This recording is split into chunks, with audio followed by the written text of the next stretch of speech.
로마서 10장 말씀입니다. 이 로마서 10장 말씀은 제목을 먼저 말씀드리면 들으라 하는 줄, 들으라 입니다. 그 사람은 이 귀가 있잖아요. 귀가 있고 또 잘 모든 사람들이 생각하기를 나는 참 잘 듣는 사람이다. 나는 사람들의 말을 잘 이해하고 또 잘 깨닫는 사람이라고 모두들 그렇게 생각합니다. 그런데 생각보다 인간은 잘 듣지 못하는 사람입니다. 인간은 잘 듣지 못합니다. 예, 우리가 원하는 방식대로 다른 사람의 이야기를 들을 때가 많이 있습니다. 듣고 싶은 이야기만 듣고 듣기 싫은 이야기들은 아예 귀를 기울이지 않는 것이죠. 그래서 우리들의 의식이나 우리들의 인식은 제한되고 또 이렇게 넓어지지 않고 성장하기가 참 어렵습니다. 유대인들도 똑같은 문제를 가지고 있었습니다. 유대인들도 로마서 10장에 보면은 그들이 결국 구원을 잃어버리잖아요. 예, 그들이 구원을 잃어버리는 가장 중요한 이유가 뭐냐 하면 올바르게 듣지 못했다는 것입니다. 잘 듣지 못했기 때문에 그들은 구원을 상실하게 됩니다. 그래서 잘 듣는다는 것은 굉장히 중요한 일입니다. 자기 자신이 구원을 잃어버릴 정도로 이 잘 듣는다는 것은 굉장히 중요한 일이라는 것입니다. 우리 지난주에 우리 잘 듣기 힘든 환경이지만 귀를 쫑긋 세우고 잘 들으셔서 너무 감사합니다. 애들에게만 적용할 게 아니라 우리 자신에게 우리가 적용해야 됩니다. 네. 지난주에 굉장히 어려운 말씀을 나눴죠. 그래서 1부 예배 때는 제가 좀 죽을 쓰고 2부 때 정리해서 잘 가르친 것 같아요. 그래서 여러분에게 다시 한번 좀 정리를 하면 지난주에 우리는 아브라함의 후손인 유대인들이 어떻게 구원을 상실할 수 있는가, 어떻게 하나님 백성인데 구원을 상실할 수 있는가, 또 하나님 백성의 자격을 잃어버릴 수 있는가에 대한 얘기를 했었어요.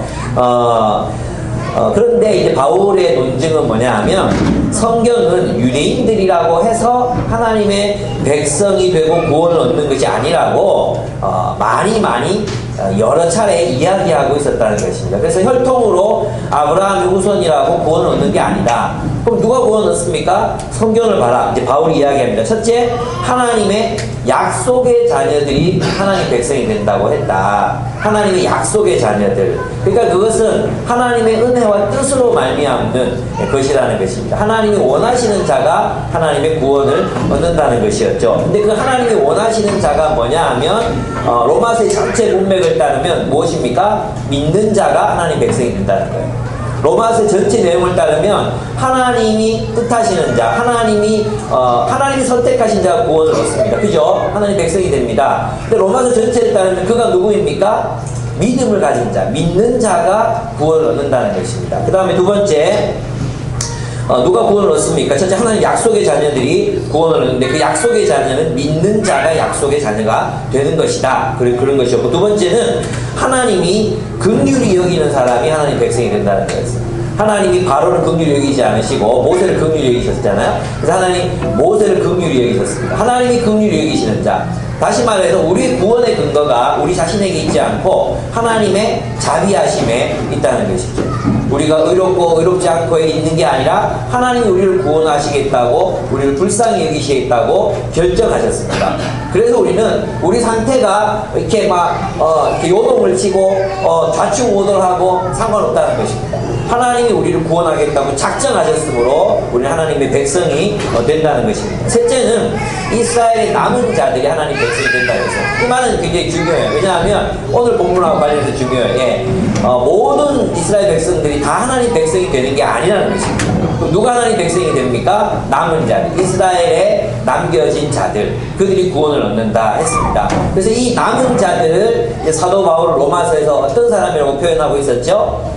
그렇죠. 믿는 자, 예수를 그리스도로 믿는 자, 예수를 그리스도라고 신뢰하는 자, 바로 그가 이스라엘의 남은 자가 되는 것입니다. 그래서 성경은 모든 아브라함의 혈통이라고 해서 다 구원을 얻는 것이 아니라 이런 것처럼 믿음을 가진 자들이, 그리스도를 신뢰하는 자들이 하나님의 백성이 된다고 가르치고 있다는 것입니다. 그래서 이스라엘의 많은 특권들, 그 이스라엘이 가지고 있었던 많은 특권들이 그들의 구원을 보장하지 못했습니다. 그럼 누가 하나님의 백성이 되고 구원을 얻습니까? 반복되는 주제이지만 그리스도를 믿는 자들입니다. 하나님이 그리스도를 통해서 온 세계에 하나님의 나라를 세우시겠다고 약속하셨습니다. 여러분, 구원이라는 것은 탐욕과 폭력이 지배하는 세상으로부터 이 세상은 심판을 받게 되어 있어요. 구원이라는 것은 그리스도께서 세우시는 하나님의 정의와 사랑과 공평의 나라가 되는 것, 우리가 그 나라의 일부로 살아가는 것, 그것이 바로 구원입니다. 구원. 그래서 있잖아요, 누가 구원을 얻느냐 하면 바로 그 약속, 그리스도를 통해서 온 세계에 하나님이 하나님 자신의 나라를 세우겠다는 그 약속을 믿는 믿음을 가진 사람들이 구원을 얻는 것입니다. 그래서 예수 믿는다는 말은 예수께서 바로 그 나라, 하나님의 정의와 공의, 하나님의 평화가 넘쳐나는 공동체, 하나님의 나라를 예수께서 반드시 세우시고 또 그 나라에 대한 계획을 반드시 성취하시며 완성하실 것이라는 것을 믿는 신뢰, 그 믿음을 가진 사람들이 하나님의 백성이 되고 구원을 얻는다는 것이죠. 그래서 9장 33절에 보면은 보라, 내가 걸림돌과 덧치는 바위를 시온에 두노니 그를 믿는 자는 부끄러움을 당하지 아니하리라 함과 같으니라. 그를 믿는 자, 여러분, 그를 믿는 자, 이 말의 의미가 살아나십니까? 그를 믿는다 할 때, 그 믿는다 말했을 때 그 믿는다는 개념이 우리가 알고 있었던, 우리가 생각하는 이신칭이 교리를 믿는 믿음이 아니에요. 교리를 믿는 믿음이 아니라 그리스도 자신을 믿는 거죠. 그분이 진짜 왕이시기 때문에 그 자신의 뜻을 이 세상 속에 성취할 것이고 그분의 나라를 세우실 것이고 결국 그는 이 세상을 온전히 변화시키고야 마실 것이라는, 바로 그분을 신뢰하는 것, 그 그리스도를 신뢰하는 믿음, 그 믿음이 우리를 하나님 백성 되게 하고 그 믿음이 우리를 구원한다는 것입니다. 성경은 이렇게 말하죠. 성경은 계속해서 9장 34절 보라, 내가 걸림돌 거치는 바, 이게 이사야서에 나오는 말씀이잖아요. 근데 계속해서 율법 안에 있는 자가 구원을 얻는 게 아니라, 다시 말해서 정의롭게 살았다고 해서, 의롭게 살았다고 해서, 착하게 살았다고 해서 구원을 얻는 게 아니라, 누가 구원을 얻는다고 말합니까? 그리스도를 신뢰하는 자가, 그리스도를 믿는 자가 구원을 얻는다고 성경은 거듭해서 반복적으로 이야기하고 있다는 것입니다. 그런데 이스라엘은 있잖아요. 정작 이 그리스도에 대한 예언을 가지고 있었던, 이 그리스도에 관한 예언을 가지고 있었던 이스라엘은 정작 그리스도가 오셨을 때 그를 알아보지 못했습니다. 그죠? 그 이유가 뭐냐? 어떻게 이스라엘이 자신들에게 그 수천 년 동안 예언되어 왔었던 그리고 그렇게 기다려왔었던 그리스도가 정작 오셨을 때 왜 그 그리스도를 알아보지 못했느냐에 대한 대답이 바로 로마서 10장입니다. 그들은 왜 알아보지 못했을까요? 첫째, 1절에서 4절을 보면 이스라엘은 자기 의를 세우려고 하나님의 복음을 듣지 않았습니다. 10장 보면, 여러분 10장 1절 한번 보겠습니다. 형제들아, 내 마음에 원하는 바와 하나님께 구하는 바는 이스라엘을 위함이니 곧 그들로 구원을 받게 함이라 그랬어요. 그럼 지금 이스라엘이 어떤 상태에 있다는 거죠? 구원을 받지 못하는 상태에 있다는 거죠. 그죠? 그 이유가 뭡니까? 뒤에 보면 나옵니다. 2절에 보시면 내가 증언하노니 그들이 하나님께 열심히 있으나 올바른 지식을 따른 것이 아니니라. 하나님의 의를 모르고 자기 의를 세우려고 힘써 하나님의 의에 복종하지 아니하였느니라. 이렇게 말하고 있습니다. 이스라엘은 바울이 보기에 또 성경을 근거로 이렇게 생각해 볼 때 이스라엘은 구원의 길에서 벗어나 있었습니다. 바울은 그들이 구원 얻게 되기를 소원하면서 기도하고 있습니다. 여러분, 이스라엘이 왜 구원의 길을 상실했습니까? 잃어버렸습니까? 그 이유는 이스라엘이 율법을 의지하고 있었기 때문이에요. 누구를 신뢰하지 않았습니까? 그리스도를 신뢰하지 않았습니다. 하나님을 믿지 않고 율법을 신뢰하고 있습니다. 이 말은 뭐냐면 있잖아요. 이스라엘이 하려고 했던 이 율법을 통해서 이스라엘이 하나님의 통치에 순종하는 나라 또는 하나님의 정의를 실현하는 나라가 되려고 했었어요. 근데 그 율법, 그래서 바리새인들도 율법을 지키자, 율법으로 돌아가자 이런 운동을 일으켰잖아요. 또 서기관들도 그랬고. 그런데 그 율법을 의지했던 그들의 시도는 실패했어요. 그들이 그리스도를 신뢰하지 않았기 때문에 실패했어요. 어떻게 실패하느냐 하면 그들이 율법을 의지해서 율법을 따랐을 때 이스라엘 공동체는 어떤 공동체가 되고 있었습니까? 지금 바울이 살아가는 시대, 예수께서 살던 시대 이스라엘은 율법으로 말미암아 정의롭고 사랑이 넘치고 하나님의 헤세드가 넘치는 그런 공동체가 되고 있었습니까? 아니에요. 이스라엘은 완전히 실패했어요. 이스라엘은 완전히 실패하고 있었습니다. 그들은 오히려 그들이 가진 그 율법으로 이스라엘 민중을 착취하고 억압하고 있었던 것입니다. 여러분 그 두 렙돈, 과거의 두 렙돈 사건 아시죠? 두 렙돈을 헌금함에 넣었을 때 예수께서 뭐라고 말씀하셨습니까? 저 사람은 가진 것을 모두 다 넣었다. 이 헌금에 대한 어떤 칭송이 아니거든요. 가진 모든 것을 다 넣었다 이런 거예요. 근데 나머지 사람들은 그 성전 지도자들은 그 과거의 두 렙돈을 취해서 부유해지고 있었거든요. 부자로 살고 있었거든요. 그러면서 가난은 하나님이 원하시지 않은 악이요, 부는 하나님이 주신 의로운 자들에 대한 축복이라고 자위하고 자신들의 불의를 정당화하고 있었거든요. 그러니까 여러분, 그 유대인들의 율법은 어떻게 작동하고 있었습니까? 권력을 가진 사람들 혹은 그 지도자들, 그 지배자들의 탐욕을 정당화하기 위해서 폭력으로 사용되고 있었던 게 이스라엘의 율법이었던 거죠. 그러니까 그들이 율법을 의지해서 하나님의 정의, 하나님의 율법이 성취되는 공동체를 만들겠다, 세우겠다고 했던 그 시도는 완벽하게 실패로 끝나고 말았던 것입니다. 그래서 사도 바울은 그들이 구원 얻기를 간절히 원하고 있는 것입니다. 그래서 여러분 구원이라는 용어도 있잖아요. 구원이라는 용어도 우리가 이제 성경이 말하는 대로의 구원을 생각을 해야 돼. 근데 우리가 생각하는 구원은 약간 플라톤적인 구원을 생각하는 거예요. 성경이 말하는 구원이 아니라, 성경은 구원을 뭐라고 말하고 있느냐 하면 하나님 통치를 받는 하나님 백성이 되는 것, 그걸 구원이라고 설명해요. 가나안으로 가서 하나님의 통치가 실현되는, 하나님 통치가 뭡니까? 정의와 헤세드, 하나님의 인자하심이 성취되는 공동체, 나라를 세우는 것이 하나님의 구원이었거든요. 그런데 우리는 자꾸 구원을 뭐라고 생각하느냐 하면 이 물질적인 세상을 벗어나서 저 영적인 세상에 도달하는 것, 자꾸 구원이라고 생각해요. 성경은 그렇게 구원을 말한 적이 없어요. 성경은 이스라엘을 구원하겠다고 말했을 때는 이집트, 바벨론, 그런 악한 제국의 통치, 지배로부터 벗어나 하나님의 통치를 받는 하나님 나라, 하나님 백성이 되게 하겠다. 이것이 성경이 말하는 구원이에요. 그래서 구원은 통치자를 바꾸는 거예요. 구원은 나라를 바꾸는 거예요.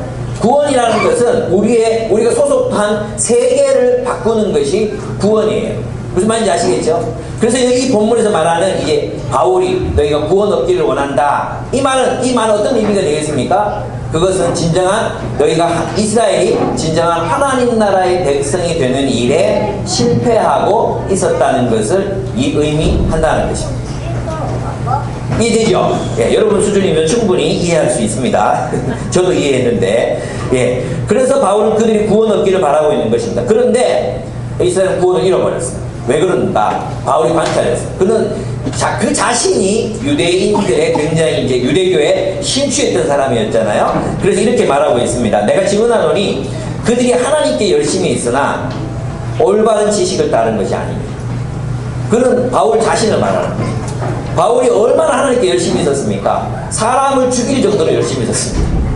예, 그가 믿는 것을 위해서 사람을 죽일 정도로, 사람을 감옥에 가둘 정도로 하나님께 열심히 있었습니다.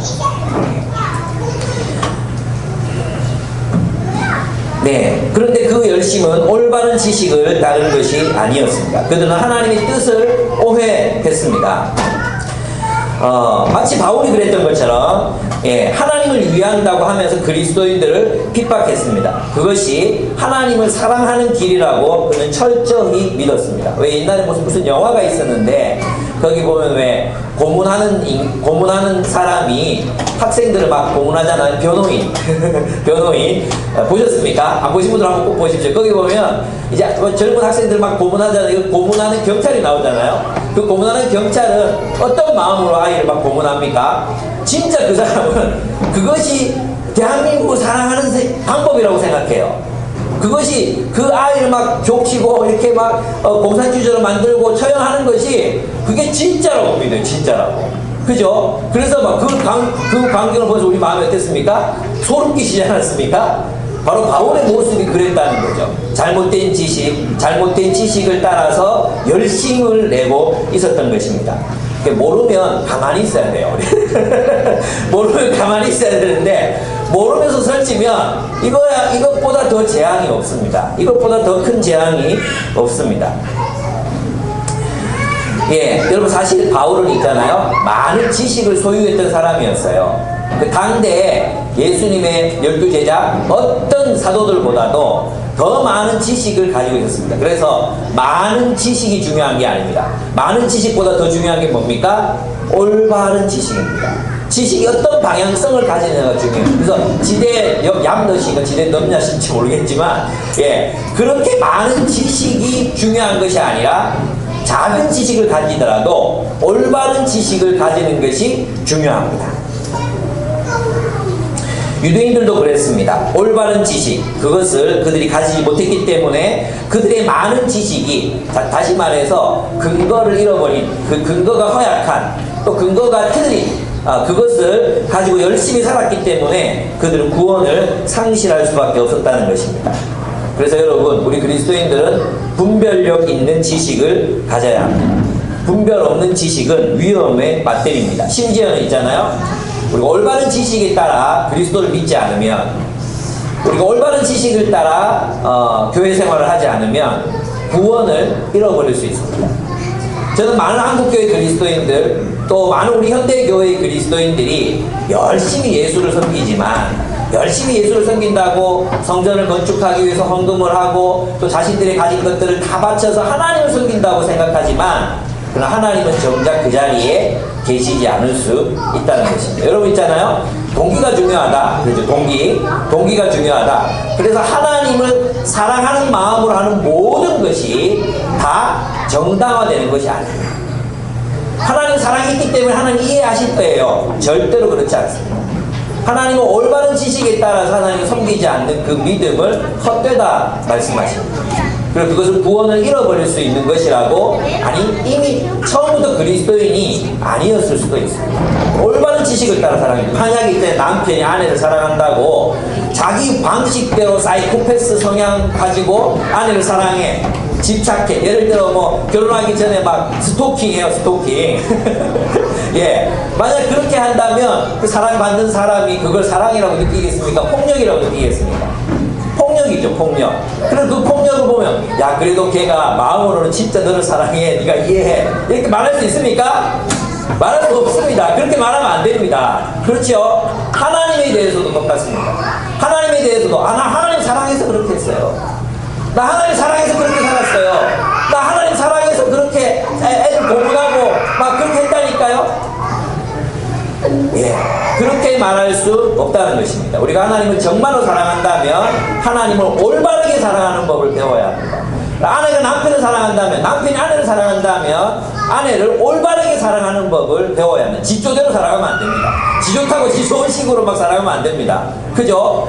우리 왜 그거 많이 봤잖아요. 왜 이 학하고 이제 호랑이가 서로 사랑을 했어. 근데 호랑이는 학을 사랑한다고 맨날 토끼 잡아주고 고기 갖다 주는데 학을 먹을 게 없는 거야. 또 이 학은 호랑이 사랑한다고 맨날 불 쏟아다 주고 그런데 호랑이도 먹을 수 없는 거예요. 우리 지식에 따라 하나님을 사랑해야 합니다. 그래서 있잖아요. 여기는 정말로 겸손함이 필요한 거예요. 내가 알고 있었던 것들을 내려놓을 수 있는 겸손함. 과감함, 용기 이런 것들이 필요합니다. 그리고 오직 성경이 말하는 하나님을 사랑하기 위해서 우리는 애써야 한다는 것이죠. 근데 우리는 참 감사한 것은 뭐냐 하면 우리에게는 그리스도가 계십니다. 그래서 우리는 그리스도를 통해서 성경을 올바르게 볼 수 있는 시각을 가질 수 있습니다. 그 유대인들보다 훨씬 나은 입장이죠. 예, 우리에게 그리스도가 있습니다. 또 뭐가 있습니까? 역사가 있습니다. 역사. 함께 성경을 연구해왔던 역사의 공동체, 우리 1세기부터 지금까지 이르는 수많은 성도들의 성경을 해석했던 관점들이 눈이 있습니다. 그 다양한 관점들을 우리는 그래서 공부해야 합니다. 그리고 우리에게는 서로가 있습니다. 서로가. 그죠? 그래서 우리는 함께 성경을 공부해야 됩니다. 여러분 있잖아요. 우리가 왜 함께 모여서 성경을 공부하고 성경을 나누느냐, 또 함께 또 책을 읽느냐, 또 읽지 않으면 벌금을 걷느냐. 왜 그렇습니까? 우리가 성경을 바르게 이해하기 위해서예요. 여러분 다독 이거 뭐 성경 100독 1000독 해봤자 소용없어요. 올바르게 성경을 해석할 줄 모르면 인간은 혼자서 이걸 깨달을 수 있는 존재가 아니에요. 그렇기 때문에 우리는 성령의 인도하심, 또 성령께서 세우신 교회, 그리고 성령께서 그동안 인도해 오셨던 그런 역사 속에 일어났었던 성경을 해석했던 그 역사 책, 고전, 그것을 읽어야 한다는 것입니다. 그래서 우리가 제대로 된 성경 이해에 도달할 수 있도록 올바른 지식으로 세상을 분별하며 살아갈 수 있도록 애쓰고 노력해야 합니다. 그렇습니다. 분별 없는 열심이 한국교회를 망치고 있습니다. 올바르지 못한 지식이 한국교회를 지배하고 있습니다. 성전 건축, 성전 건축에 너무 많은 에너지를 소비합니다. 이제는 이제 성도들이 돈이 없어서 감히 건축하겠다고 하는 교회가 별로 없어요. 이제. 참 감사해야 되나 이거 어떻게 되나 모르겠어요. 예, 우리는 이제 기다리고 있습니다. 매물로 나오는 좋은 건축들이 있습니다. 쌀값에 우리가 좀 살 수 있지 않을까. 기독당 핵무장 하자입니다. 핵무장. 북한이 핵무장 했으니까 우리도 핵무장 하자입니다. 핵무장. 어떻게 생각하십니까? 이 성경에서 나온 겁니까? 핵무장에서 뭐 어쩌자는 겁니까? 뭐 터졌다는 겁니까? 어떻게 하자는 겁니까? 우리 이런 모든 것이 그리스도의 길을 위반한 어떤 것들이 얼마나 많이 나타나고 있는지 모릅니다. 잘못된 지식들에 근거한 것들입니다. 또 우리 한국 기독교 잘하는 게 뭡니까? 권력층 지지하기. 얼마나 잘합니까? 만약에 우리 한국교회가 저 진보적인 세력이 영구집권할 수 있다 생각한다면 완전히 태도가 달라질 것입니다. 지금처럼 그렇게 안 할 겁니다. 여러분 무슨 할 때마다 정부에 대해서 제일 먼저 지지 성명 보내는 사람들이 바로 보수 기독교인들, 한기총 이런 데들입니다. 자, 우리 부끄럽습니다. 예, 분별력을 잃어버렸습니다. 예, 그 거짓말 하는 게 보이지 않습니까? 그 거짓말을 하는 사람들의 거짓말 어떻게 지지할 수 있습니까? 미국이 뭐 한다 그러면 뭐 양손을 들고 다 지지합니다. 예, 미국은 로마랑 똑같습니다. 미국은 바벨론이랑 똑같습니다. 제국입니다. 제국이 선한 일 하는 거 봤습니까? 오바마는 선할지 모르지만 미국은 선할 수 없습니다. 근데도 우리는 쌍수 들고 미국을 지지하려고 합니다. 이 모든 것들이 다 악한 것들입니다. 그렇습니다. 그래서 우리는 영적 분별력, 성경적인 분별력을 가져야 합니다. 특별히 그리스도에 대해서, 교회에 대해서 성경적인 분별력. 이 분별력 없는 신앙, 분별력 없는 열성, 이것이 한국교회를 파선하게 하고 있고 침몰시키고 있습니다. 성경을 연구해야 돼요. 여러분 절대 순수하게 내가 하나님 뜨겁게 사랑했습니다. 내가 순수한 마음으로 내가 뜨겁게 사랑했습니다. 그건 하나님 앞에 변명이 될 수 없습니다. 하나님 뭐라고 말씀하시는지 아십니까? 네가 나를 알라. 네가 나를 사랑한다면 나를 알았어야지. 네가 나를 사랑한다면 나를 알고 사랑했어야지. 너 내가 싫어하는 짓만 했다고. 그거 어떻게 나를 사랑하는 거야? 나를 알고 사랑해줘. 주님이 절규하시고. 오늘 이 아침에 어린이 설교하는데 노아 이름의 뜻을 오늘 목사님 오늘 처음 알았습니다. 미안합니다. 그 이름의 뜻이 위로다. 그래서 우리 재신 간사님이 하나님을 위로하는 것입니다. 와, 그 말이 막 다른 모든 설교보다도 막 그 마음이 막 제 마음이 얼마나 따뜻해졌는지 몰라요. 아, 노아가 하나님을 위로했구나. 아, 그거다 그거. 바로 지금 유대인들은 하나님의 마음을 위로하지 못하고 있습니다. 그렇지 않습니까? 그런데 우리 그리스도인들은 그런 부분에서 하나님을 위로하는 자들, 정말 하나님의 마음을 알고 하나님의 뜻을 알고 하나님을 위로하는 자들이 되어야 한다는 것이죠. 참 감사했습니다. 여러분, 우리는 분별 없는 열심으로 우리 한국교회를 침몰시키는 그런 어리석음을 다시 반복해서는 안 됩니다. 다시 우리는 성경으로 돌아가서 이 성경 앞에서 겸손하게 무릎을 꿇고 내가 가지고 있었던 모든 기존의 지식들을 내려놓고 주님 앞에 다시 묻고 그 성경에 대한 이해, 진리에 대한 이해를 날마다 새롭게 해가야 합니다. 예, 우리 동료들의 도움을 받고 선배들의 도움을 받고 그렇게 해서 우리 각자가 하나님 앞에서 진실하게 하나님의 뜻을 분별하는 그런 공동체가 되어가야 한다는 것입니다. 이스라엘은 하나님의 의를 모르고 자기 의를 세우려고 하나님의 의에 복종하지 않았다고 말합니다. 그들은 그 잘못된 지식을 기반으로 해서 하나님의 의를 몰랐다. 하나님의 의를 모르고 자기 의를 세우려고 하나님의 의에 복종하지 않았다고 말합니다. 하나님의 의는 누구이십니까? 그리스도이십니다. 이 그리스도는 율법의 마침이 되셨습니다. 4절에 보시면 그리스도는 모든 믿는 자에게 의를 이루기 위하여 율법의 마침이 되시니라 하셨습니다. 율법의 마침이 무슨 뜻이냐 하면 율법을 끝냈다는 뜻이기도 하고 율법을 완성시켰다는 뜻이기도 합니다. 이 말은 있잖아요. 논리적으로 설명하기 어렵습니다. 그래서 그림으로 설명하기가 쉽습니다. 린 위탕이 말했던 것 기억나시죠? 예, 해가 떴다 촛불을 꺼라. 그것입니다. 그리스도 온전한 진리이신 그분이 오셨습니다. 예, 그분이 오셨기 때문에 모든 율법은 이 태양빛 아래에 다 종속되는 것입니다. 이 태양빛으로 모든 촛불은 꺼도 됩니다, 이제. 그런 의미에서 그리스도는 율법의 마침이 되시는 것입니다. 그래서 우리가 율법이 아닌 그리스도에게로 갈 때 그리스도의 계명, 그리스도의 말씀, 그리스도의 공동체, 그리스도의 나라 속으로 들어갈 때 우리는 그 율법이 원했던 정의, 하나님과의 올바른 관계를 수립할 수 있을 뿐만 아니라 하나님, 우리가 정말로 간절히 원하는 우리 자신의 의가 이루어져 가기 시작하는 것입니다. 그래서 성경은요, 칭의 그럴 때 두 가지 개념을 다 포함해요. 하나는 뭐냐 하면, 이건 좀 어려운 얘기인지 모르는데, 전가된 의. 예, 전가된 의. 우리는 예수 그리스도의 십자가의 죽으심으로 의로움을 전가받습니다. 그분의 의가 우리의 의가 됩니다. 두 번째, 주님의 의는 우리 안으로 주입됩니다. 주님의 의는 우리 안으로 주입됩니다. 그래서 이 말은 뭐냐, 우리가 그리스도에게로 갈 때 그리스도와 인격적인 교제, 나는 포도나무 너희는 가지니, 그 공동체 속에서 이루어지는 주님과의, 그리스도와의 그 인격적인 교제는 우리 자신을 참으로 의로워지게 만드는 것입니다. 그런 의미에서 주님의 의가 우리 속에서 이루어지는 거예요. 근데 우리 한국교회 또 복음주의 교회들의 맹점이라면 전가된 의만 강조하는 거예요. 전가된 의.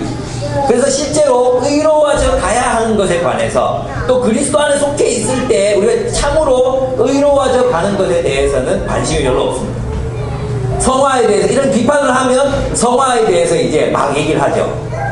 예, 그럽니다. 그런데 실제로는 성화에 대해서는 그런 관심 없습니다. 예수 믿기만 하면 구원받습니다. 거기에 다 초점이 가 있습니다.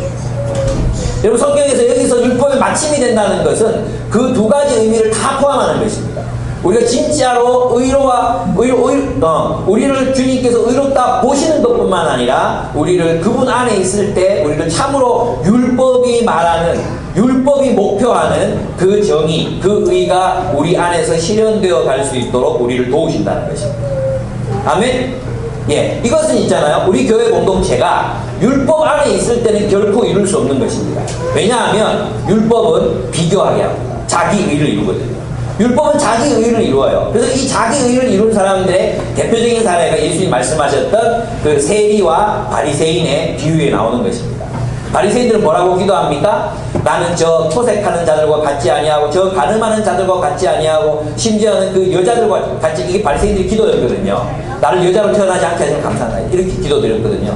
그런 부분에서 이 바리새인들의 의는, 이 자기 의는 있잖아요, 반드시 남과 비교하게 돼 있어요.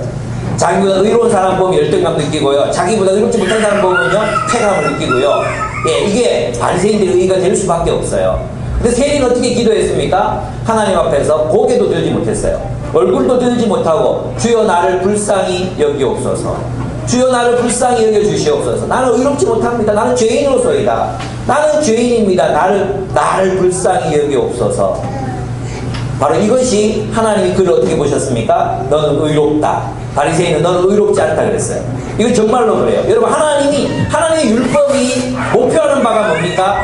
사랑입니다. 사랑. 하나님의 율법이 우리에게 목표하는 바가 뭡니까? 하나님의 헤세드의 사랑을 우리 공동체 전부가 그 헤세드의 사랑으로 사랑하는 것입니다.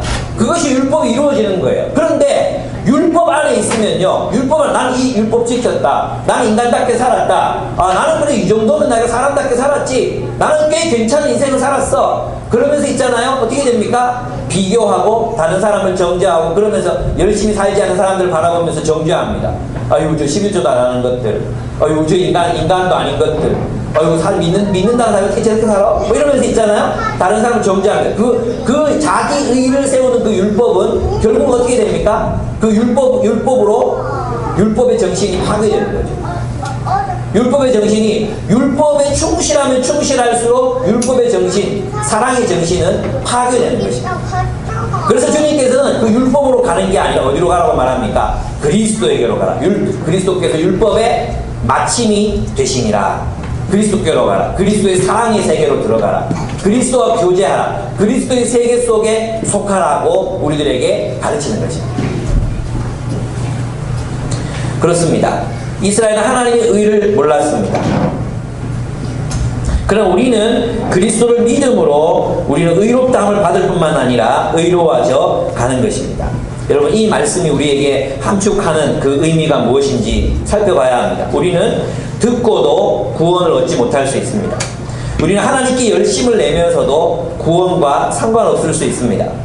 우리는 정의를 세우려다가 정의를 파괴할 수 있습니다. 유대인들은 자기들의 옳음을 증명하려다가 그리스도를 거부했습니다. 아마도 어쩌면 그들은 예수를 보면서 그가 그리스도일 수 있다고 생각했을 것입니다.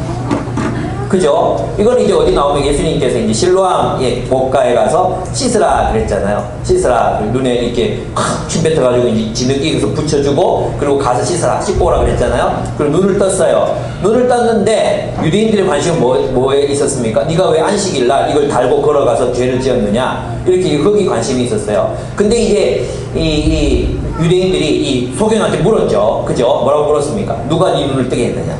누가 네 눈을 뜨게 했느냐? 그럴 때 소경의 대답이 정말 중요합니다. 소경의 대답이 뭐라 그러냐 하면 이런 일은 하나님이 아니시면 하실 수 없는 일이에요. 그리고 하나님은 의인의 기도를 들으신다. 근데 예수께서 그 의인을 자기를 낫게 하신 것을 보면 예수는 의인이다. 예수는 의인이다. 그리고 예수는 자기를 메시아라고 했다. 자신을 메시아라고 한 그 의인, 그가 메시아가 아니냐, 이 함축된 의미거든요. 그랬더니 유대인들이 이 소경을 죽이려고 합니다. 그리고 출회시켜버려요. 출회가 뭡니까? 그 마을로부터 그냥 쫓아내버립니다. 죽으라는 뜻입니다. 예수님이 다시 나타나십니다. 네가 나를 믿느냐고 물으십니다. 내가 당신을 믿나이다. 여러분 유대인들은 사람이었기 때문에 예수가 어쩌면 메시아일 수 있겠다 생각했습니다. 이 소경이 생각했습니다. 이상하다. 하나님이 의인의 기도를 들으신다 하셨는데 그가 의인이 아닙니까? 그가 메시아가 아닙니까? 이것은 인간 본성의 이 본능적인 그런 반응이었어요. 근데 유대인들은 애써 거부합니다. 왜 거부합니까? 자기들이 옳아야 했기 때문이에요. 자기들이 옳아야 했기 때문에 예수는 메시아가 되면 안 된 거예요. 자기들이 지키고자 했던 율법의 그 기득권, 율법 체제로 말하는 그 기득권을 지켜야 했기 때문에 예수는 틀려야 되는 거예요. 그래서 예수가 메시아라는 사실이 그렇게 확증되고 있음에도 불구하고 그들은 애써 예수의 기적들을, 예수의 표적들을 무시합니다. 왜? 자기가 옳아야 되기 때문에. 그것이 자기의입니다. 이것은 있잖아요. 우리가 삶이 어떠해야 된다는 것을 이야기해 줍니까? 우리는 진리에 반응해야 된다는 것입니다. 예. 내가 싫어하는 사람이 나한테 옳은 소리를 했다고 거부하면 안 된다는 것입니다. 내가 싫어하는 사람이 나한테 옳은 말을 했어요. 아내가 나한테 옳은 말을 했어요. 듣기 싫죠? 아내가 나한테 옳은 소리를 했어요. 듣기 싫잖아요? 아내가 말하기 때문에. 아무도 공감을 안 하시기로 되게 행복한 가정생활을 하고 계시는 것 같아요. 근데 저는 왠지 아내가 얘기하면 듣기 싫어져요. 자존심 때문에. 그런 것 같아요. 예. 근데 그것이 진리라면 우린 들어야 돼요. 그죠? 리더가 말했어요, 리더가 말했을 때 옳은 이야기라면 여러분 싫어하는 리더라도 들어야 돼요. 목사님이 말했어요. 그것이 싫은 일이랄지라도 진리라면 들으셔야 한다는 거죠. 그것이 습관이 되어 있지 않으면 우리 예수께서 말씀하셔도 아니요, 제가 맞고 당신이 틀렸다고 말할 수 있습니다. 이것이 습관이 되어 있지 않으면 있잖아요. 하나님이 우리 너 틀렸다고 얘기해도 아니요, 나 안 틀렸는데, 가인처럼 나 안 틀렸는데요, 내 제사를 안 받으신 당신이 틀렸어요 라고 말할 수 있게 되는 것입니다. 그래서 여러분, 우리가 진리에 반응하는 겸손함을 가지고 늘 살았으면 좋겠습니다. 뭐 누가 말해서 자존심 상했어요, 누가 말해서 상처받았어요, 예. 그게 중요한 게 아니라 하나님 바라봤으면 좋겠습니다. 그렇게 말씀하게 하신 하나님 바라보고 그 말이 옳다면 알겠다, 받아들이고 순종하는 그런 겸손함이 우리 가운데 있기를 원합니다. 근데 이게 참 잘 안 되더라고요. 예, 저부터가 잘 안 돼요. 예. 그러나 해야 되지, 어떻게 하겠습니까? 예. 그래서 우리 공동체는 진리에 직면하여 자기 자신을 변화시킬 의지를 가지고 또 변화되어 갔으면 좋겠습니다. 여러분, 우리 인간인지라 이럴 때 있잖아요. 우리 공동체 생활을 오래 하다 보면 그런 거 자주 경험하거든요. 어떨 때냐면 내가 이제 누군가가 내 마음에 안 들었어. 또 그 때문에 내가 상처를 받았어. 그죠? 그러면 이제 사실 대부분의 경우는 쌍방에 문제가 있을 때가 많잖아요. 네, 쌍방에 문제가 있을 때가 많아요. 그런데 그 상대방이 틀리기 위해서는 내가 옳아야 되니까 더 과도하게 그 잘못을 부풀리거나 또 설명하거나 또 그렇게 느끼는 성향이 우리에게 있어요. 예, 저에게도 있어요. 우리 이런 부분에 우리가 회개해야 돼요. 우리 변화시켜서 정말 하나님의 관점에서 우리 서로의 그 관계를 볼 수 있는 시각이 우리에게 있어야 할 것입니다. 우리 노력합시다. 진리 앞에 겸손하게, 진리 앞에 자신을 변화시키고, 남이 아니라 진리 앞에서 자신을 변화시켜 가는 것을 훈련했으면 좋겠습니다. 남편이 이야기했다고 기분 나빠하지 말고 남편 이야기가 진리라면 들으시는 거죠. 아내가 얘기했다고 기분 나빠하지 말고 들으시는 거죠.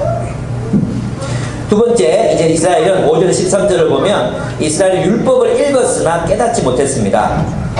본문을 보면은 굉장히 이것도 참 어려운 본문인데요. 5절부터 보시면 모세가 기록하되 율법으로 말미암는 의를 행하는 사람은 그 의로 살리라 하였거니와 믿음으로 말미암는 의인은 이같이 말하되 내 마음에 누가 하늘에 올라가겠느냐 하지 말라 하니 올라가겠느냐 하는 그리스도를 모셔내리려는 거예요. 이 부분은 괄호로 되어 있어요. 괄호. 올라가겠느냐 하면 한이부터는 괄호로 되어 있어요. 또 혹은 누가 무저갱이 내려가겠느냐 하지 말라, 여기까지고 그 다음 괄호 하니 내려가겠느냐 하면 그리스도를 죽은 자 가운데 모셔 올리려는 것이라. 그러면 무엇을 말하느냐? 말씀이 내게 가까워 내 입에 있으며 내 마음에 있다 했으니 곧 우리가 전파하는 믿음의 말씀이라, 이렇게 되어 있습니다. 이 얘기는 있잖아요. 이 글은 인용이에요. 인용. 신명기 30장에 나오는 인용이에요. 이 모세가 이스라엘 백성들에게 말하는 건데 어떤 거냐 하면, 너희가 진리를 찾겠다고 하늘에 가지 말라, 너희가 하나님의 율법을 알겠다고 하늘로도 가지 말고 땅으로도 가지 말라, 저 바다로도 가지 말라. 하나님 말씀은 너희 입에 있다. 너희가 외우던 그 진리는 너희가 외우던 그 말씀에 있다는 것입니다. 그 율법에 있다는 것입니다. 그러니까 율법을 행하는 것이 저 멀리 있다, 율법을 행할 수 있는 것이 저 멀리 있다고 말하지 말고 어렵습니다, 참 어려워서 못하겠습니다, 아니다. 하나님 능력 주셔서 할 수 있다, 가까이 있다. 원래 그 이야기예요. 그 이야기인데 바울이 그 이야기를 끌어와서 이렇게 얘기합니다. 율법 안에서 사는 자들은 율법으로 말미암아 살리라 그랬어요. 그럼 율법을 사는 자는 율법에 살아야 되잖아요. 그죠? 그런데 이스라엘은 율법 안에서 살았습니까? 못 살았습니까? 못 살았어요. 율법 안에서 못 살아냈단 말이에요. 그럼 하나님의 의도가 있을 거 아니에요? 그게 뭐냐 하면 바로 믿음이라는 것이었습니다. 그리스도를 믿음을 통해서 우리가 그 율법을 살아낼 수 있는 것이, 있게 되는 것이 하나님의 의도였다는 것입니다. 예. 그래서 있잖아요. 그들에게 전달된 그 복음의 말씀은 찾기 어려운 저 멀리 떨어져 있는 것이 아니라 이미 그들 가운데 온 그리스도에게서 이미 계시되었고 찾을 수 있었고 발견할 수 있었다는 것입니다. 한번 보겠습니다. 예. 그 율법으로 말미암는 의는 그리스도를 통하여 믿는 자에게 이루어집니다. 율법은 이스라엘 공동체 율법을 추구했지만 그 율법을 성취할 수 없었습니다. 그러나 예수가 그리스도이심을 믿는 자들은 그 의, 그 정의와 구원을 성취할 수 있게 됩니다. 그러니까 어려운 일이 아니라는 것입니다. 어려운 일이 아니라 믿음으로 그 율법을 실천하는 일은 가능하다. 그게 바로 이제 사도 바울이 이야기하는 거예요. 이스라엘 공동체 율법만 있었잖아요. 율법만 하려고 하다가 결국은 실패했거든요. 그런데 이 말씀의 본래적인 의미는 우리가 믿음으로 말씀을 성취하는 것이다. 믿음으로 의를 이루는 것이다. 라고 사도 바울이 재해석해내고 있는 본문입니다. 그렇습니다. 어떻게 그러면 그리스도를 믿는 사람들이 정의와 하나님의 의, 정의와 구원에 이르게 됩니까? 여러분 본문을 한번 보겠습니다. 그 믿음이 뭐냐 하면 이런 것이라는 것입니다. 9절을 보시죠. 9절 굉장히 중요하죠. 9절 10절 여러분 많이 외웠던 본문입니다. 9절 10절 읽어보겠습니다. 시작. 내가 만일 내 입으로 예수를 주로 시인하며 또 하나님께서 그를 죽은 자 가운데서 살리신 것을 내 마음에 믿으면 구원을 받으리라. 사람이 마음으로 믿어 의에 이르고 입으로 시인하여 구원에 이르느니라. 이랬어요. 이 말은요 어떤 두 가지 내용을 말하는 게 아닙니다. 이 말은 이건 이제 유대인들의 강조법이에요. 강조법 앞에서 한번 보십시오. 보시면 내가 만일 내 입으로 예수를 주로 하며 또 하나님께서 그를 죽은 자가 살리신 것을 내 마음에 믿으면 구원을 받으리라. 앞에 있는 내 입으로 예수를 주로 시인한다는 말과 뒷부분에 하나님께서 그를 죽은 자가 살리신 것을 믿으면, 이 말은 두 가지 내용이 아니라 한 가지 내용이에요. 한 가지 내용. 이 말 다른 말로 하면 예수가 그리스도이심을 믿으면 이라고 한 가지 내용으로 정리할 수 있어요. 이 주라는 뜻은 하나님이라는 뜻이에요. 그리고 왕이라는 뜻입니다. 그리고 하나님께서 부활시키셨다는 것은, 예수를 부활시키셨다는 것은 하나님이 예수를 그리스도로 삼으셨다, 이런 의미입니다. 하나님께서 예수를 그리스도로 인정하셨다, 확증하셨다, 삼으셨다는 말을 하니까 조금 여러분이 좀 오해했을 수 있는데, 하나님이 예수를 그리스도라고 확증하셨다, 그런 의미예요. 그래서 이 말은 뭐냐 하면, 우리가 예수를 누구로 믿는 믿음이 우리를 구원한다는 것입니까? 예수를 그리스도로 믿는 믿음이 우리를 구원한다는 것입니다. 그렇다면 믿음이 무엇인지에서 다시 한번 여러분과 함께 얘기를 나누요. 첫째, 믿음은 예수가 그리스도이심을 신뢰하는 것입니다. 그렇다면 예수가 그리스도라고 말할 때 이 그리스도와 붙어 있었던 메시아 예언들이 있어요. 이 그리스도와 붙어있는 구약의 수많은 메시아 예언들이 있습니다. 그 예언들을 이 그리스도라 불리는 예수께서 그 예언들을 성취하신다는 것을 믿는다는 것입니다. 여기서 믿는다는 것은 단순히 이신칭의 교리를 믿는 게 아니라 그리스도이신 그 예수께서 구약에 나타낸 메시아를 통해서 이루어지겠다고 약속하셨던 하나님의 나라가 세워진다는, 하나님의 나라가 세워져서 하나님의 정의와 공평과 사랑이 그 공동체 속에서 실현된다고 하는, 그 하나님의 백성들 가운데 하나님의 통치가 실현될 것이라는 그 사실을 믿는 믿음, 그 믿음, 그것이 우리를 구원한다는 거예요. 예수가 그리스도이십니다. 이 고백 안에는 주는 그리스도시요 살아계신 하나님의 아들이시니이다. 이 고백 안에는 예수의 존재를 인정합니다. 예수가 하나님이고 예수가 주님이십니다. 그런 의미가 아니라 그분에게 연결되어 있었던 그 모든 약속을 내가 신뢰합니다. 그리스도를 통해서 당신께서 그 일들이 이루어지게 하실 것을 믿습니다. 내가 믿나이다. 당신이 메시아인 것을 믿나이다. 이렇게 말했을 때는 참 왕이 오셨나이다. 여러분 있잖아요. 진짜 왕이 왔어요. 진짜 왕이. 진짜 왕이 왔어요. 아, 그분 당신이 우리가 기다리던 그 왕이십니까? 믿나이다. 무릎을 촥 꿇고 우리가 주님 앞에 충성을 맹세하는 그것이 믿음이라는 것입니다. 그래서 예수를 주로 시인한다는 것은 예수를 왕이십니다. 당신이 참된 왕이십니다. 그것을 믿는다는 것입니다.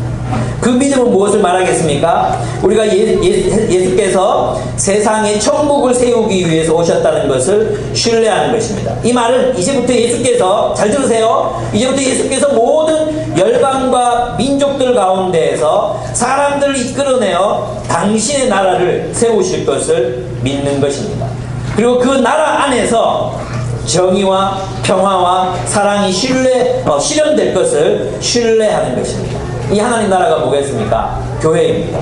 교회.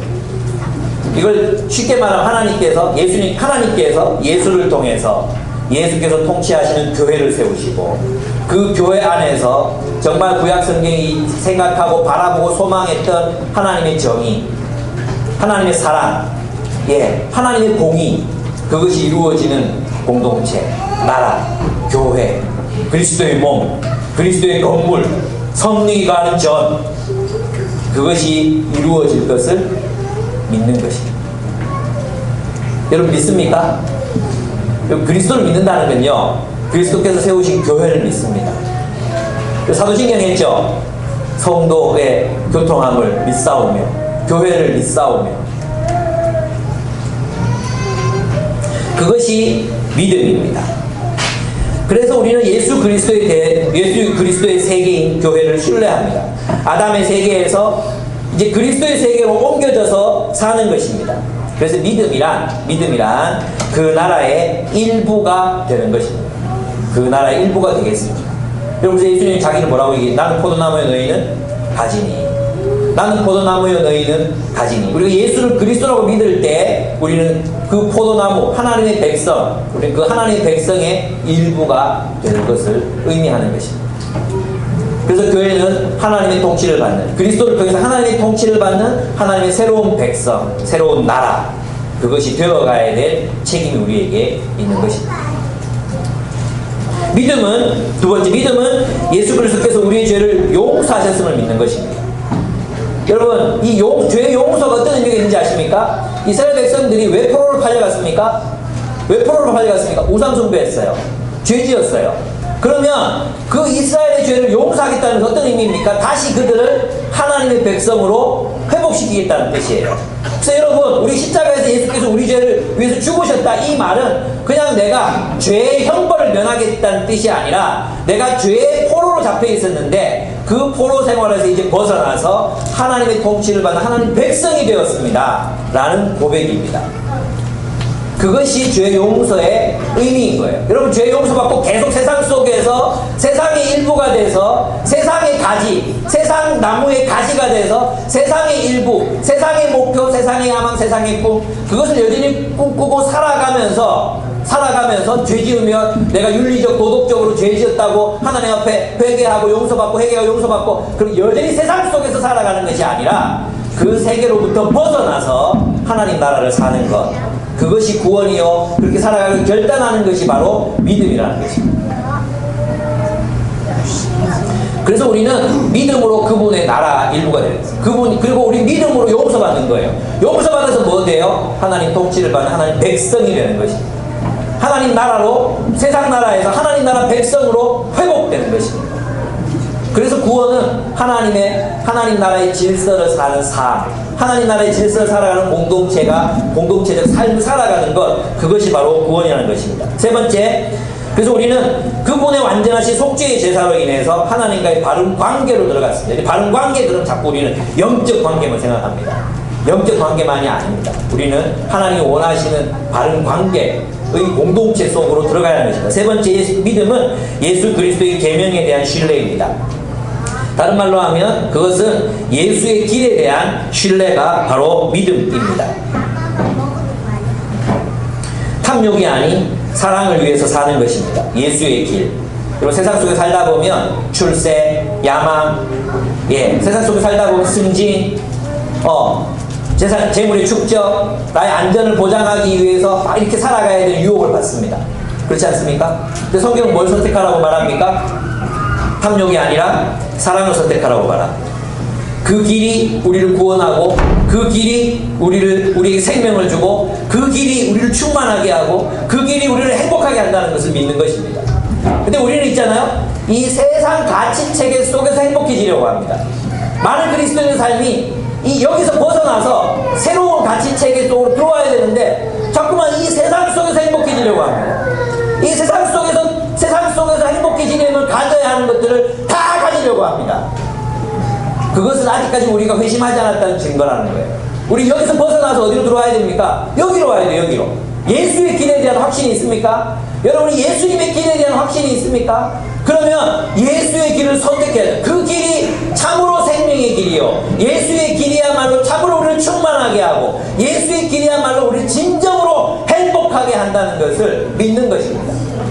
근데 우리는 예수의 길을 완전히 완전히 의지하고 그 길을 선택해야 되는데, 우리 여기에 있으면서 자꾸 행복해지려고 하면서 교회에 와서는 또 회개하고 또 저기로 가고, 아무 일도 일어나지 않는 거예요. 아무 변화도 일어나지 않는 것입니다. 여러분의 인생은 절대로 행복해질 수 없습니다. 그렇게 살아서 여기로 돌아야 돼요. 예수의 길을 신뢰하십니까?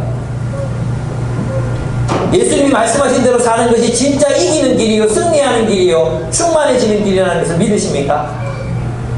살아봐야. 제 대학생들한테 얘기했거든요. 니 왜 그렇게 힘든지 아냐고. 예, 여기서도 막 살아야 돼. 여기서 열심히 살다가 하나님 나라에 쬐끔 이제 손 담궜다가 점점 땡기는 거, 이렇게 점점 나를 막 땡겨. 완전히 다 들어올 때까지 하나님 끝까지 당기실 것입니다. 그래서 그분의 나라 안에서 내가 살든지 죽든지 주를 위해서 살아가면 된다. 이 고백이 나올 때까지 주님이 우리를 끌어다니실 것입니다. 주님 나라에서 행복해지십시오. 여기서 자꾸 올라가려고 하지 말고. 애벌레 기둥이 애벌레 기둥 벗어나세요. 애벌레 기둥 벗어나서 나비가 돼서 홀로 날아다니세요. 자유로워지세요. 주님의 길을 선택하세요. 그래서 있잖아요, 믿음은 그렇습니다. 네 번째입니까? 예, 몇 번째지 잠깐만. 믿음은 하나님 나라가 승리할 것을 신뢰하는 것입니다. 그러므로 그의 나라를 위한 싸움을 싸우는 것입니다. 그죠? 그분의 나라에 속했어요. 그러면 그분의 나라의 그분의 정의의 병기로, 의의 병기로 헌신하는 행동이 바로 믿음인 것입니다. 그래서 전체를 요약하면 이런 것입니다. 믿음이란 예수 그리스도께서 하나님 나라인 교회를 세우시고 교회를 통하여 세상을 구원하실 것을 믿는 것입니다. 예, 제가 이 얘기를 조심스럽게 하다가 최근에 저의 이 신학적 이 확신을 뒷받침하는 신학자가 나타났습니다. 스콧 맥나이크 하나님 나라의 비밀, 그 책을 꼭 읽으십시오. 제가 쓰고 싶었던 책을 이 사람이 썼어요. 예, 쓰고 있었는데 썼어요. 그래가지고 좀 화도 나지만 예, 우리 교회를 자꾸만 타락할 수밖에 없고, 교회를 자꾸만 이렇게 그런 부족하고 이럴 수밖에 없는 생각하잖아요. 교회는 그렇지 않습니다. 제가 에베소서를 봐도 그렇고요, 예, 복음서를 봐도 그렇고요, 계시록을 봐도 그렇고요, 교회는 그게 아닙니다. 우리가 진짜 예수 그리스도의 통치에 순종하는 공동체가 되면 이 교회의 영광은 얼마나 어마어마한 영광인지 모릅니다. 그 영광을 우리가 보고 그 영광 안에서 충만해졌으면 좋겠습니다. 예. 그래서 성경이 뭐라고 말하느냐, 그들은 이 말씀을 가지고 있으면서 있잖아요, 그리스도를 보지 못했어요. 그리고 그 율법에 도달하지 못했는데 13절에 보시면은 누구든지 주의 이름을 부르는 자는 구원을 받으리라. 율법을 다 지켜 행하는 자가 아니라 주의 이름을 부르는 자가 구원을 받습니다. 이 말은요, 주의 이름을 부르는 자가 율법을 완성하게 됩니다. 참 착각하면 안 돼요. 주의 이름을 부르는 자가 구원을 받으니까 율법은 필요 없어가 아니에요. 주의 이름을 부르기 때문에 율법이 완성되는 거예요. 우리가 율법을 파괴하는 이유는 우리가 그리스도로 갔기 때문에, 그리스도께서 우리의 삶 속에서 율법을 완성시키시기 때문에 그리스도로 가는 것이지, 율법이 필요 없어져서 그리스도로 가는 게 아니에요. 우리가 죄 지을 수밖에 없기 때문에 그리스도로 가는 게 아니라, 그리스도로 갔기 때문에 죄를 안 지을 수 있도록 성숙하게 되는 것입니다. 아시겠습니까? 그래서 여러분, 우리 가만히 들여다보면 율법 폐기론자가 아니라고 말하면서 자꾸 우리 교회들이 율법 폐기론을 말한단 말이에요. 아니에요. 우리가 왜 그리스도에게 가느냐, 그 길이야말로 율법을 완성하는 길이 되기 때문입니다. 그래서 주의 이름을 부르는 자가 율법의 의를 이룹니다. 주의 이름을 부르는 자가 정의를 실현합니다. 주의 이름을 부르는 자가 하나님의 뜻을 실천하는 것입니다. 바로 이런 일을 위해서, 그러니까 우리는 주의 이름을 부를 수 있도록 사람들에게 복음을 전해야 되는 것입니다. 사람들에게 복음을 전해야 합니다. 그런데 그들이 그러면 복음을 못 들었느냐? 아니라는 거예요. 예, 이제 끝으로 가고 있습니다. 예, 지금이 12시 33분입니다. 예, 제가 딱 1시간 정도 설교했죠, 그죠? 예, 1시간 못한 것 같은데, 예, 한 50분 정도 한 것 같아요. 예, 5분 정도 더 하겠습니다. 네, 마지막 이제 결론으로 가겠습니다. 16절 보세요. 16절. 그러나 그들이 다 복음을 순종하지 아니하였도다. 이사야가 이르되 주여 우리가 전한 것을 누가 믿었나이까 하였으니 그러므로 믿음은 들음에서 나며 들음은 그리스도의 말씀으로 말미암았느니라. 네, 그러나 내가 너에게 말하노니 그들이 듣지 아니하였느냐? 그러니까 듣지 아니하였, 그리스도에 관한 말씀을, 그리스도에 관한 이야기, 그리스도 이야기를 구약의 백성들, 지금 유대인들은 그럼 그 복음을 못 들었느냐? 그리스도로 구원을 얻는다는 이야기를 못 들었느냐? 이방인들이 예수 믿음으로 구원 얻는다는 사실을 못 들었느냐? 모르느냐? 아니에요. 안다는 거예요. 알아요. 어떻게 압니까? 성경에 나와 있다는 18절 보십시오. 그러나 내가 말하노니 그들이 듣지 아니하는, 그렇지 아니하니 그 소리가 온 땅에 퍼졌고 그 말씀이 땅끝까지 이르렀도다. 주의 복음이 이미 그들의 귀에 들려졌습니다. 그 다음에 보십시오. 19절. 그러나 내가 말하노니 이스라엘이 알지 못하였느냐? 먼저 모세가 이르되 내가 백성 아닌 자로서 너희를 시기하게 하며 미련한 백성으로서 너희를 노엽게 하리라. 이방인들이 믿음으로 구원받는다는 이야기를 이미 구약 성경에 해놨다는 것입니다. 20절. 이사야는 매우 담대하여 내가 나를 찾지 아니한 자들에게 찾음바 되고 내게 묻지 아니한 자들에게 나타났노라. 아멘. 이미 그들은 알고 있다는 것입니다. 그런데 이스라엘에 대하여서는 순종하지 아니하고 거슬러 말하는 백성에게 내가 종일 내 손을 벌렸노라 하였다. 예수님도 비슷한 이야기를 하셨습니다. 암탉새끼가 뭐죠? 암탉이 닭새끼, 갑자기 닭새끼가 생각해. 암탉이 병아리를 날개 아래 모으니 내가 너희를 모으려 한 적이 얼마냐? 너희 오지 아니하였다. 그래서 그 결과가 뭡니까? 예루살렘 성전의 파멸이었거든요. 돌 위에 돌 하나도 남기지 않은 예루살렘 성전의 파괴였습니다. 그렇습니다. 이 말씀 우리에게 적용해 봅시다. 우리도 그럴 수 있다는 것입니다. 복음을 들었지만 복음에 순종하지 않을 수 있습니다. 복음, 예수가 그리스도이시라는 복음 들었습니다. 얼마나 많이 들었습니까? 우리 얼마나 많이 들었습니까? 그런데 이 이야기가 있잖아. 인간은 듣고 싶은 것만 들어요. 우리의 귓등을 스치고 지나갑니다. 예수가 그리스도라는 사실이 깊이 있게 묵상되지 않습니다. 의미를 생각하지 않습니다. 그래서 참 뒷동으로 다 지나칩니다. 그렇게 많이 들었는데도 우리는 알고도 순종하지 않을 수 있습니다. 읽고도 모를 수 있습니다. 듣고도 깨닫지 못할 수 있습니다. 그래서 우리는 다시 한번 이 시간 우리들에게 물어봐야 합니다. 예수는 누구이십니까? 예수는 그리스도이십니다. 우리가 믿는 신앙은 예수가 그리스도라고 믿는 것입니다. 예수가 그리스도라고 믿는다는 그 믿음이 무엇을 의미하는지 여러분의 삶에 비추어 깊이 생각해본 오늘 하루 한 주 여러분 삶이 되었으면 좋겠습니다. 예수가 그리스도라는 사실을 믿는다는 것은 우리에게 어떤 의미이겠습니까?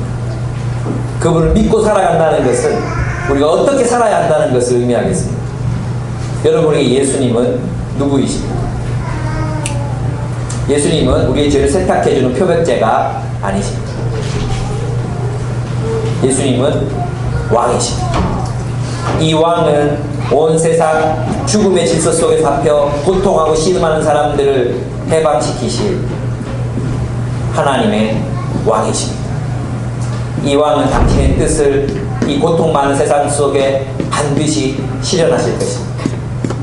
이 왕은 당신의 나라를 세상 한복판에 세우시고 그 나라를 이끌어 승리케 하실 것입니다. 나는 예수 믿습니다. 나는 예수 믿습니다. 우리 함께 기도하겠습니다.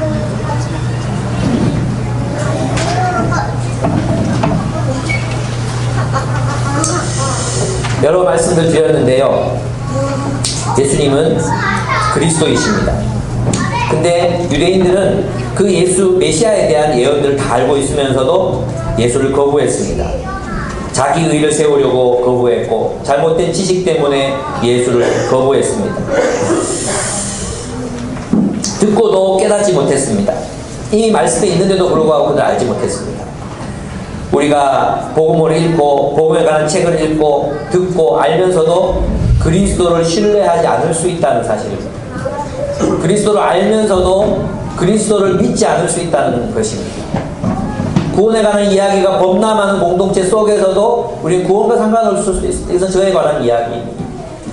우리가 예수를 신뢰하기를 원합니다. 주님, 내가 예수 믿겠나이다. 예수 믿겠나이다. 우리 주님 앞에 고백하며 결단했으면 좋겠습니다. 기도하겠습니다.